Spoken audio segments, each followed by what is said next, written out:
Hello everyone, इस video में हम बात करेंगे सीटेट एग्जाम 2024 जो कि 21 जनवरी को होने वाला है। उसके लिए हम यहाँ पे सीडीपी के 30 क्वेश्चन डिस्कस करेंगे जो कि सीटेट 2012 जनवरी में आए हुए थे। इससे पहले मैंने सीटेट 2011 के सीडीपी के 30 क्वेश्चन का वीडियो आपको डिस्क्रिप्शन में मिल जाएगा, वहाँ पर मैंने वीडियो को लिंक कर दिया है, आप वहाँ जाके देख सकते हैं। ठीक है, तो आप कैसे हैं? आई थिंक आपकी तैयारी बहुत ही प्रॉपर तरीके से चल रही होगी और आप खूब मेहनत कर रहे होंगे। अच्छे से मेहनत करिए, पेपर बहुत ही हार्ड आ रहा है, आपको पता होगा।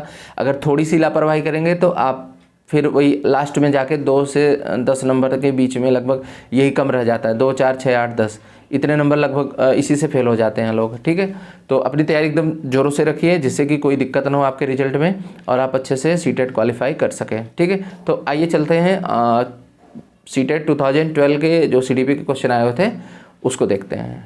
ठीक, आइए देखते हैं क्वेश्चन नंबर 1 जो कि सीटेट पेपर 2 2012 जनवरी में जो हुआ था उससे ये पेपर लिया है।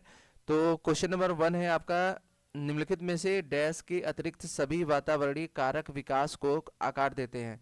मतलब इसमें से 3 ऐसे हैं जो वातावरणीय कारक हैं और एक नहीं है। क्लियर है? तो यहाँ पे कौन सा नहीं है? शिक्षा की गुणवत्ता, ये तो है आपका, इन्वायरमेंट में ही सीखते हैं, आसपास जाते हैं। पौष्टिकता की गुणवत्ता, ये भी आपका, जैसे खाते पीते हैं जो पौष्टिक चीज़ें, ये भी इन्वायरमेंट से ही हमें मिलती हैं या इन्वायरमेंट के थ्रू ही आती हैं। संस्कृति भी इन्वायरमेंट का ही हिस्सा है। जो शारीरिक गठन है ये आपका इन्वायरमेंट का हिस्सा नहीं है। तो आपका जो राइट आंसर होगा यहाँ पे सेकेंड हो जाएगा। क्लियर है? नेक्स्ट क्वेश्चन देखेंगे यहाँ पे। नेक्स्ट क्वेश्चन में दिया गया है कि सीमा हर पाठ को बहुत जल्दी सीख लेती है जबकि लीना उसे सीखने में ज़्यादा समय लेती है। यह विकास के अतिरिक्त सिद्धांत को दर्शाता है। यह विकास के डैश सिद्धांत को दर्शाता है। निरंतरता का सिद्धांत, सामान्य से विशिष्ट की ओर सिद्धांत, व्यक्तिगत भिन्नता का सिद्धांत, अंतः संबंध। तो देखिए होता क्या है, जैसे सीमा, जैसे 2 बच्चे हैं यहाँ पे। ठीक है, 2 बच्चे हैं। क्लियर है? 2 बच्चे हैं, ये मान लेते हैं आपका, ये सीमा है और ये लीना है। क्लियर है? तो देखिए होता क्या है कि हर एक बच्चे का जो सीखने की, जैसे कोई बच्चा बहुत ही जल्दी सीख जाता है, कोई बच्चा धीरे धीरे सीखता है। ठीक है, तो यही बोला जा रहा है कि सीमा हर पाठ को बहुत जल्दी सीख लेती है जबकि लीना उसे सीखने में ज़्यादा समय लेती है। तो हर एक बच्चे के सीखने की, समझने की या फिर बोलने या किसी भी एक्टिविटी की जो हर एक बच्चे में गुण होता है वो अलग अलग होता है। इसी प्रॉपर्टी को बोला जाता है व्यक्तिक भिन्नता बोला जाता है। कि व्यक्तिक मतलब होता है कि हर एक व्यक्ति, और भिन्नता मतलब अलग अलग। तो व्यक्तिक भिन्नता मतलब हर एक व्यक्ति की जो भिन्नता होती है वो अलग अलग ही होती है, क्योंकि हर एक व्यक्ति अलग अलग तरीके से सीखता है, इन्वायरमेंट चाहे इफेक्ट करे या फिर हेरिडिटी इफेक्ट करे। ठीक है, तो आपका राइट आंसर क्या हो जाएगा? व्यक्तिक भिन्नता। क्लियर है? नेक्स्ट क्वेश्चन देखते हैं। इसमें दिया गया है कि विकास शुरू होता है। देखिए जब एक छोटा सा बच्चा होता है, मान लीजिए, ठीक, जब छोटा बच्चा एकदम रहता है तो होता क्या है कि ये जब माँ के पेट में रहता है, ठीक है, जब बच्चा माँ के पेट में रहता है तो तभी से इसका विकास स्टार्ट हो जाता है। देखिए जैसे भ्रूण बनता है, फिर धीरे धीरे वो बच्चे का आकार लेता है थोड़ा सा, फिर और भी बच्चे का आकार लेता है, इस तरीके से बढ़ते बढ़ते इसकी स्टेज में आ जाता है और बाद में इसका जन्म होता है। ठीक है, तो विकास शुरू होता है कहाँ से? सहसावस्था से, पूर्व बाल्यावस्था से, उत्तर बाल्यावस्था से, प्रसव पूर्व अवस्था से। तो यानी प्रसव का मतलब होता है जो बच्चे का मतलब पैदा होना होता है उसको पूर्व की अवस्था, यानी बच्चा जब पेट में है तभी से उसका विकास स्टार्ट हो जाता है। क्लियर है? नेक्स्ट क्वेश्चन है, निम्नलिखित में से कौन सा मुख्य रूप से आनुवंशिकता संबंधी कारक है? पहला है समकक्ष व्यक्तियों के समूह के प्रति अभिवृत्ति, चिंतन पैटर्न, आंखों का रंग, सामाजिक गतिविधियां और भागीदारिता। तो देखिए समकक्ष व्यक्तियों के समूह के प्रति अभिवृत्ति, ये कोई आनुवंशिकता का कारण नहीं होता। आनुवंशिकता मीन्स पता है, अभी बताया मैंने कि जो माता पिता के थ्रू जीन्स के थ्रू ट्रांसफर होता है। जैसे कि माता पिता के गुण या दादा दादी के कुछ न कुछ गुण बच्चों में ट्रांसफर हो जाते हैं आने वाली पीढ़ी में, तो उसी को बोला जाता है हेरिडिटी, यानी कि आनुवंशिकता। क्लियर है? चिंतन पैटर्न, ये भी हेरिडिटी का हिस्सा नहीं होता है, तो ये नहीं होगा, ये नहीं होगा। आंखों का रंग, ये आपका होता है, माता पिता जैसे रहेंगे थोड़ा सा इफेक्ट कर सकता है ये। और सामाजिक गतिविधियों की भागीदारता, तो ये भी कोई हेरिडिटी का इफेक्ट नहीं होता, बच्चा इन्वायरमेंट में सीखता है और किस तरीके से सामाजिक गतिविधियाँ करेगा वो तो बात की बात होती है। लेकिन जो आंखों का रंग होता है ये आपका क्या होता है, आनुवंशिकता को रिप्रेजेंट करता है, यानी कि दिखाता है। क्लियर है, राइट आंसर थर्ड हो जाएगा। नेक्स्ट क्वेश्चन, इसमें दिया गया है कि शिक्षकों को यह सलाह दी जाती है कि वे अपने शिक्षार्थियों को सामूहिक गतिविधियों में शामिल करें, क्योंकि सीखने के सुगम बनाने के अतिरिक्त, सीखने के लिए सुगम बनाता ही है अगर सामूहिक रूप से सीखते हैं, तो उसके अतिरिक्त और क्या हेल्प करता है। पहला दिया गया है मूल्य द्वंद्व, दूसरा है आक्रामकता, दुश्चिंता और सामाजिकरण। तो यहाँ पे जो राइट आंसर होगा सामाजिकरण। बच्चे जब मिल के अगर खेलते हैं, ठीक है, अगर दो चार जितने भी बच्चे हैं यहाँ पे मिल के खेलेंगे तो इसमें सामाजिकरण होता है। ठीक है, सामाजिकरण का विकास भी होता है, तो यही पूछा गया, तो इसका राइट आंसर आपका क्या हो जाएगा, फोर्थ हो जाएगा। क्लियर है। नेक्स्ट, एक विद्यार्थी अपने समकक्ष व्यक्तियों के समूह के प्रति आक्रामक व्यवहार करता है और विद्यालय में मापदंडों को नहीं मानता। इन विद्यार्थी को डैश में सहायता की आवश्यकता है। मतलब बच्चा बोल सकते हैं कि आप आक्रामक व्यवहार करता है, मतलब जैसे कुछ बोला जाए तो वो फिर अपने ही ग्रुप के लोगों के साथ चिढ़ जाता है या फिर अलग तरीके की एक्टिविटी करता है, तो विद्यालय के मापदंडों को नहीं मानता, जैसे जो रूल्स रेगुलेशन बनाए गए हैं विद्यालय में उसको नहीं मानता।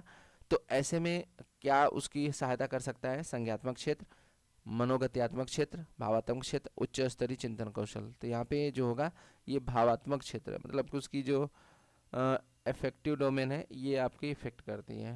ठीक,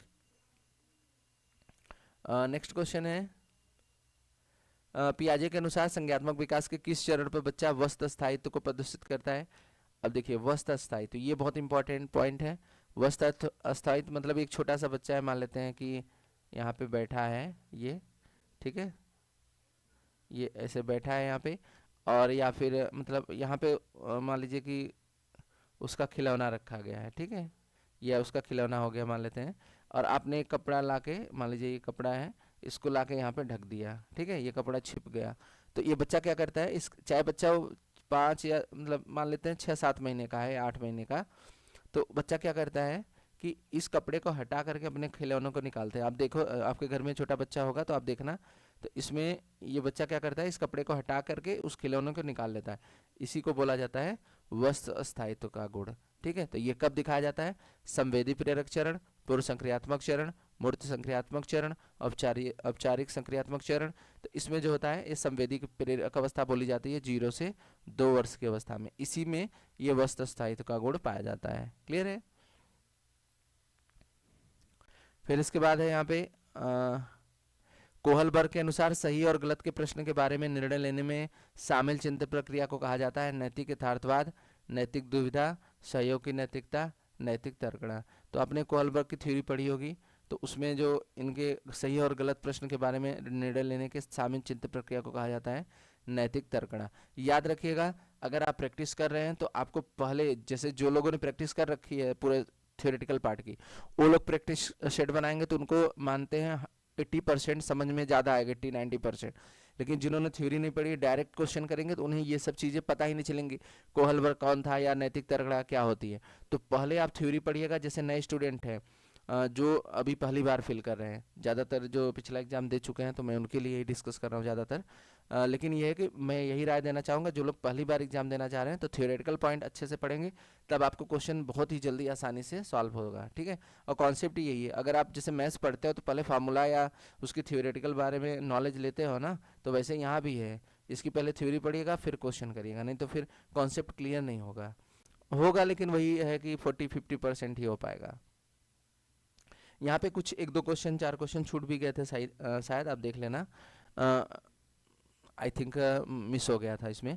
एक अच्छी पाठ्यपुस्तक से बचती है, एक अच्छी पाठ्यपुस्तक से बचती है किससे, लैंगिक पूर्वाग्रह, लैंगिक संवेदनशीलता, लैंगिक समानता, सामाजिक उत्तरदायित्व। तो एक पाठ्यपुस्तक में कभी भी देखेंगे ना, लैंगिक पूर्वाग्रह नहीं दिया गया है। लैंगिक पूर्वाग्रह का मतलब होता है लैंगिक मतलब जैसे एक गर्ल्स के लिए और बॉयज़ के लिए जैसे कुछ उल्टी सीधे लिखे, उल्टी सीधी का मतलब यहाँ पे ये है कि जैसे बोला जाता है ना कि लड़कियाँ गणित में अच्छी नहीं होती, लड़के गणित में अच्छे होते हैं, या लड़कियों को रोना नहीं, लड़कों को रोना नहीं चाहिए, लड़कियाँ ज़्यादा रोती हैं। तो ये सब चीज़ें जो होती हैं ना, ये लैंगिक पूर्वाग्रह के अंतर्गत आती हैं। तो ये ज़रूरी नहीं होता कि लड़के गणित में अच्छे होते हैं, लड़कियां कमज़ोर होती हैं, ये सब मिथ है। इसलिए एक अच्छी पाठ्यपुस्तक में लैंगिक पूर्वाग्रह के बारे में नहीं बताया जाता या नहीं दिया जाता इस टाइप की एक्टिविटीज़ को। इसलिए जो लैंगिक पूर्वाग्रह से बचती है एक पाठ्यपुस्तक, तो आपका राइट आंसर हो जाएगा फर्स्ट। क्लियर है? नेक्स्ट क्वेश्चन है, एक प्रतिभाशाली विद्यार्थी अपनी क्षमताओं को तब विकसित कर पाएंगे जब उन्हें अन्य विद्यार्थियों से अलग कर दिया जाए। बिल्कुल गलत है। वे निजी कोचिंग संस्थाओं में पढ़ेंगे, ये भी गलत है। बार बार उनकी परीक्षा होगी, उससे बहुत ज़्यादा इफेक्ट नहीं होता है। वे अन्य विद्यार्थियों के साथ अधिगम प्रक्रिया से जुड़ते हैं।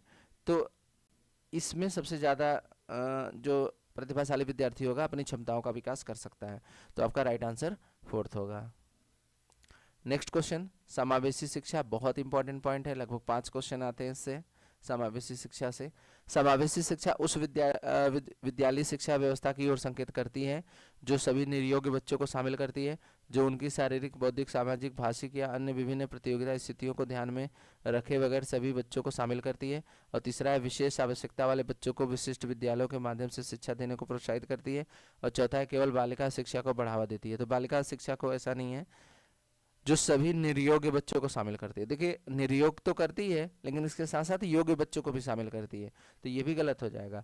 और विशेष आवश्यकता वाले बच्चों को विशिष्ट विद्यालयों के माध्यम से शिक्षा देने के लिए समावेशी शिक्षा ये नहीं बोलती। तो आपका राइट आंसर सेकंड हो जाएगा कि समावेशी शिक्षा यह बताता है कि बच्चा चाहे वो शारीरिक, बौद्धिक, सामाजिक या भाषिक या अन्य किसी भी टाइप की समस्या से जूझ रहा हो या कोई प्रॉब्लम ना हो, तो सभी बच्चों को एक साथ ही लेके पढ़ाना रहेगा आपको। ठीक है, तो आपका राइट आंसर सेकंड हो जाएगा।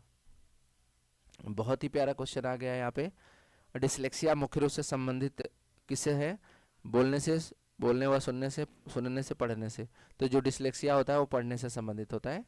ठीक, फिर इसके बाद है यहाँ पे श्रवण ह्रास से ग्रसित बच्चे कक्षा में किस सबसे मुख्य नैराश्य कुंठा का सामना करते हैं? तो प्रस्तावित पाठ्यपुस्तक के पढ़ने की क्षमता, खेलकूद की भागीदारिता निभाने की अक्षमता, दूसरों के साथ संप्रेरणा करने तथा सूचनाओं को बांटने की अक्षमता, दूसरे विद्यार्थियों के साथ परीक्षा देने की अक्षमता। तो यहाँ पे जो राइट आंसर होगा आपका इसमें हो जाएगा श्रवण ह्रास में। तो दूसरे विद्यार्थियों के साथ परीक्षा देने में अक्षमता, ऐसा नहीं, परीक्षा देने में तो कोई दिक्कत नहीं होगी, लेकिन जो संप्रेरण यानी कम्युनिकेशन की बात होती है, मतलब बातचीत करने में दिक्कत आएगी और सूचनाओं को आदान प्रदान करने में समस्या आती है। क्लियर है? तो राइट आंसर थर्ड हो जाएगा। इसका जो राइट आंसर होगा आपका कौन सा होगा? थर्ड होगा। नेक्स्ट देखते हैं। इसमें दिया गया है कि व्यवहार का करना पक्ष डैश में आता है, सीखने के संज्ञात्मक क्षेत्र में, सीखने के भावात्मक क्षेत्र में, सीखने के गति कोनेटिव क्षेत्र में, सीखने के मनोवैज्ञानिक क्षेत्र में। तो 19 का जो राइट आंसर होगा वो हो जाएगा फर्स्ट, सीखने के संज्ञात्मक क्षेत्र में व्यवहार का करना पक्ष जो है सीखने के संज्ञात्मक क्षेत्र के अंतर्गत आता है। फिर इसके बाद देखेंगे यहाँ पे दिया गया है कि एक विद्यार्थी मेडिकल कॉलेज में दाखिला लेने के लिए कठिन परिश्रम करता है ताकि वह प्रवेश परीक्षा में उत्तीर्ण हो सके। तो यह विद्यार्थी के रूप में प्रेरित है। तो देखिए, एक विद्यार्थी है कोई, वो मेडिकल कॉलेज में एग्ज़ाम के लिए बहुत ही ज़्यादा हार्ड मेहनत कर रहा है कि उसके एडमिशन मिल जाए उसमें। तो ये खुद से, मतलब उसके अंदर खुद की मोटिवेशन है, तो इसे बोलते हैं आंतरिक मोटिवेशन, यानी कि इंटरनल मोटिवेशन। क्लियर है? जो कि बहुत अच्छा माना जाता है। एक्सटर्नल वाला तो प्रेजेंट टाइम के लिए होता है, बाहर हो जाता है। फिर एक शिक्षिका अपने शिक्षार्थियों को अनेक तरह की सामूहिक गतिविधियों में व्यस्त रखती है, जैसे कि समूह चर्चा, समूह परियोजनाएं, भूमिका निवाह आदि। यह सीखने के किस आयाम को उजागर करता है? भाषा निर्देशित अधिगम, प्रतियोगिता आधारित अधिगम, सामाजिक अधिगम के रूप में अधिगम, मनोरंजन द्वारा अधिगम। तो 21 का जो राइट आंसर होगा वो थर्ड हो जाएगा, सामाजिक गतिविधि के रूप में अधिगम। नेक्स्ट क्वेश्चन है, सृजनात्मकता मुख्य रूप से संबंधित है अभिसारी चिंतन, मॉडलिंग, अनुकरण। तो जो सृजनात्मकता होता है ये होता है मॉडलिंग, ये होता है अभिसारी, यानी कि बहुत चिंतन, यानी कि बहुविध चिंतन का मतलब होता है एक क्वेश्चन को हम कई तरीके से सॉल्व करेंगे, तो ये होता है अपसारी चिंतन के रूप में जाना जाता है। ठीक है, तो राइट आंसर आपका सेकंड हो जाएगा। नेक्स्ट, इसमें दिया गया है कि एक शिक्षिका अपने विद्यार्थियों की सदैव इस रूप से सहायता करती है कि वे विषय क्षेत्र से प्राप्त ज्ञान को दूसरे विषय क्षेत्रों के साथ जोड़ सके, को बढ़ावा मिलता है, व्यक्तिगत भिन्नताओं का, शिक्षार्थी स्वायत्तता का, पुनर्वलन का, ज्ञान के सहसंबंध और अंतरण का। तो 23 का जो राइट आंसर होगा वो आपका हो जाएगा ज्ञान के सहसंबंध एवं अंतरण का। ठीक, नेक्स्ट क्वेश्चन, इसमें दिया गया है आपका शिक्षकों को अपने विद्यार्थियों की त्रुटियों का अध्ययन करना चाहिए क्योंकि वह प्रायः की ओर संकेत करती हैं। उनके ज्ञान की सीमा, आवश्यक उपचारात्मक युक्तियों का, योग्यताओं के अनुसार समूह बनाने, दिशा निर्देश, भिन्न प्रकार की पाठचर्या की आवश्यकता। तो उनके ज्ञान की सीमा जो होती है मतलब ये सीमा, देखिए कोई किसी चीज़ की सीमा के बारे में हम यहाँ पे फिक्स नहीं कर सकते कि कौन बच्चा कितना अच्छा है या कितना खराब है, तो इसके लिए मना किया जाता है। तो यहाँ पे आवश्यक उपचारात्मक त्रुटियाँ, तो देखिए जो गलतियाँ होती है विद्यार्थी की वो भी एक सीखने का हिस्सा होती हैं, तो उसे हम उपचारात्मक युक्तियों के रूप में ले सकते हैं। तो इसका राइट आंसर आपका सेकेंड हो जाएगा। नेक्स्ट, इसमें दिया गया है कि जब पूर्व का अधिगम नई स्थितियों में सीखने की बिल्कुल प्रभावित नहीं करता तो यह कहलाता है अधिगम का सकारात्मक हस्तांतरण, अधिगम का नकारात्मक हस्तांतरण, अधिगम का शून्य हस्तांतरण, अधिगम का निरपेक्ष हस्तांतरण। तो इसका राइट आंसर हो जाता है अधिगम का शून्य हस्तांतरण। जब कोई पूर्व की चीज़ें नई चीज़ों में सीखने में बिल्कुल भी प्रभावित नहीं कर रही हैं, तो ऐसी कंडीशन में बोला जाता है। क्लियर है। नेक्स्ट क्वेश्चन है, पियाजे के अधिगम संज्ञानात्मक सिद्धांत के अनुसार वह प्रक्रिया जिसके द्वारा संज्ञानात्मक संरचना को संशोधित किया जाता है कहलाती है समावेशन, स्कीमा, प्रत्यक्ष समायोजन। तो इसका राइट आंसर होगा समावेशन। फिर इसके बाद है आपका अभिप्रेरणा के सिद्धांतों के अनुसार एक शिक्षक के द्वारा सीखने को संबंधित कर सकता है विद्यार्थियों को किसी प्रकार की अपेक्षाएं न रखने, विद्यार्थियों के बहुत उच्च अपेक्षाएं रखने, विद्यार्थियों की वास्तविक अपेक्षाएं रखने, अपेक्षाओं का एक स्वरूप स्तर रखने। तो यहाँ पे राइट आंसर हो जाएगा विद्यार्थियों के वास्तविक अपेक्षाएं रखने से। ठीक, नेक्स्ट क्वेश्चन देखते हैं। इसमें दिया गया कि एक शिक्षिका अपने शिक्षण में दृश्य श्रव्य सामग्रियों और शारीरिक गतिविधियों का प्रयोग करती है क्योंकि वे शिक्षार्थियों को व्यक्ति को उपलब्ध कराते हैं। इन्हें अधिकतम इंद्रियों का उपयोग सीखने को संवर्धित करता है। वे शिक्षक को आराम देते हैं, वे प्रभावी आकलन को सुगम बनाते हैं। तो इसका जो राइट आंसर होगा ये हो जाएगा कि जैसे जो दृश्य और श्रव्य सामग्री यूज हो रही है तो इसमें क्या होता है, इंद्रियों का उपयोग किया जाता है और सीखने की संबंधित करता है। ठीक, मतलब अगर कोई प्रॉब्लम है तो उससे आसानी हो जाती है बच्चों को सीखने में। जब एक शिक्षिका दृष्टिबाधित शिक्षार्थी के कक्षा के अन्य शिक्षार्थियों के साथ सामूहिक गतिविधियों को शामिल करती है तो वह सभी विद्यार्थियों को दृष्टिबाधित शिक्षार्थी के प्रति सहानुभूति, ये नहीं है, ऐसा कुछ नहीं है। दृष्टिबाधित विद्यार्थी का संभवतः तनाव बढ़ा रही है, ये भी गलत है। तनाव क्यों बढ़ाएगी भाई, बच्चों का कक्षा के लिए सीखने है तो बाधाएं उत्पन्न कर रही है, ये भी गलत ही है। समावेशी शिक्षा की भावना के अनुसार कार्य कर रही है, हाँ बिल्कुल सही है। तो देखिए दृष्टिबाधित तो शिक्षार्थी को कक्षा के अन्य विद्यार्थियों के साथ सामूहिक गतिविधियों में शामिल कर रही है। ठीक है, मतलब उसे दिखाई नहीं दे रहा है दृष्टिबाधित विद्यार्थी है तब भी उसे सभी बच्चों के साथ शामिल किया जा रहा है, इसका मतलब ये समावेशी शिक्षा की भावना के अनुसार कार्य कर रही है। ठीक है, समावेशी शिक्षा यही बोलता है कि कोई बच्चा कैसा भी हो उसे सभी बच्चों के साथ ही एक्टिविटी करानी चाहिए। नेक्स्ट क्वेश्चन है, विज्ञान व कला प्रदर्शनियां, संगीत व नृत्य प्रस्तुतियां तथा विद्यालय पत्रिका निकालना के लिए है विद्यालय का नाम रोशन करने में, अभिभावकों को संतुष्ट करने, शिक्षार्थियों को सृजनात्मक मार्ग उपलब्ध कराने, विभिन्न व्यवसायों के लिए विद्यार्थियों को प्रशिक्षित करने। तो यहाँ पे हम बोल सकते हैं कि शिक्षार्थियों को सृजनात्मक मार्ग उपलब्ध कराने के लिए विज्ञान कला संगीत व नृत्य प्रस्तुतियाँ तथा विद्यालय पत्रिका निकाला जाता है। ठीक है, तो इसका राइट आंसर हो जाएगा थर्ड।